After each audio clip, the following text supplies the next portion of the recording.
কত শত দিন কেটে যায় রাত্রি অগণিত, বাবা মায়ের কষ্ট সে তো নয় তো ভোলার মতো। কত শত দিন কেটে যায় রাত্রি অগণিত, বাবা মায়ের কষ্ট সে তো নয় তো ভোলার মতো।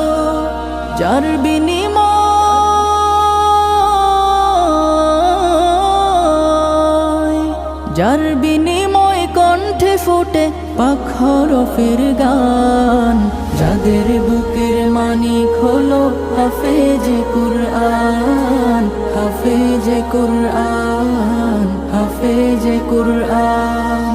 হাফেজ হতে গুরুজনের ত্যাগের নজরানা, চিরজীবন রাখবো স্মরণ।